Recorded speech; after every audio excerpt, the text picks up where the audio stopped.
물리적으로 존재하지 않는 가상의 평면. 종이를 손으로 만지면 우리는 면을 만졌다고 말하지요. 그런데 수학에서 말하는 면은 두께가 없습니다. 길이와 폭만 있고 두께는 0이에요. 무언가가 보인다는 건 빛이 닿고 반사되어 우리 눈에 들어온다는 뜻입니다.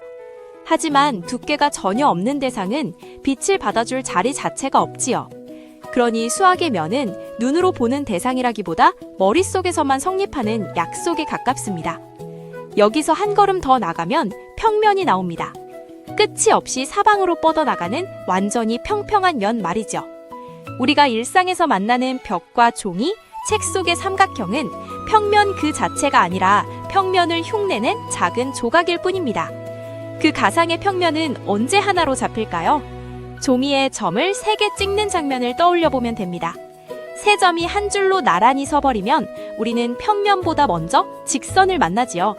평면은 아직 결정되지 않습니다. 그런데 셋이 조금만 어긋나 같은 직선 위에 놓이지 않으면 이야기는 곧장 평면으로 넘어갑니다. 그 세 점은 자신들을 담는 한 장의 평면을 조용히 정해버립니다. 직선도 비슷합니다. 한 점에서 만나는 두 직선이 있으면 그 둘을 함께 담는 평면이 자연스럽게 정해집니다.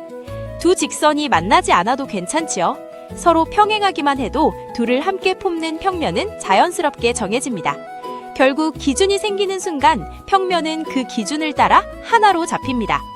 이렇게 말해놓고 보면 평면은 꽤 낯선 개념인데 정작 우리는 평면성을 너무 자연스럽게 받아들이며 살아갑니다.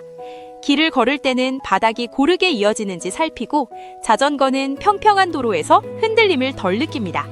운동장은 공정한 경기를 위해 평평해야 하고 책상은 글씨가 흐트러지지 않도록 평평해야 하지요.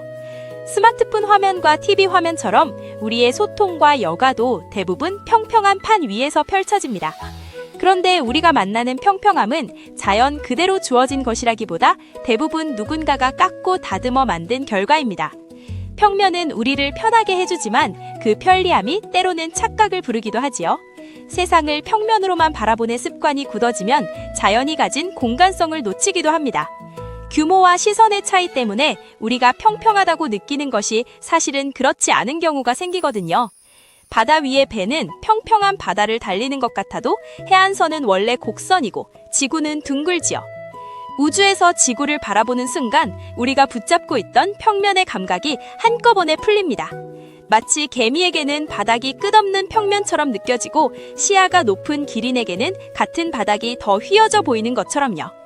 평면은 가상의 개념이기 때문에 다양한 철학적 의미를 폼습니다. 굴곡 없음과 매끄러움, 수평과 예측성은 이동과 활동을 쉽게 만들어 사회적 효율과 경제적 효용에 기여하지요. 동시에 평면은 단조로움과 단일성, 밋밋함 같은 감정도 부릅니다. 감정이 억눌린 상태를 평면적이라고 말하는 것도 어딘가 굴곡과 울림이 지워진 느낌을 빌려온 표현일 것입니다. 그렇다고 평면 자체가 선하거나 악하다고 말하기는 어렵습니다. 평면은 중립적이고 그 위에 무엇을 올려두느냐에 따라 의미가 달라지니까요. 결국 평면성은 어떤 방식으로든 공간을 가리키는 말입니다. 글자 그대로의 평평함이든 은유로 쓰인 평면이든 그 바탕에는 변화를 줄이고 일정하게 만든 상태가 깔려 있습니다. 우리는 그 불변성 덕분에 빨리 움직이고 정확히 만들고 멀리까지 예측하며 살아갑니다.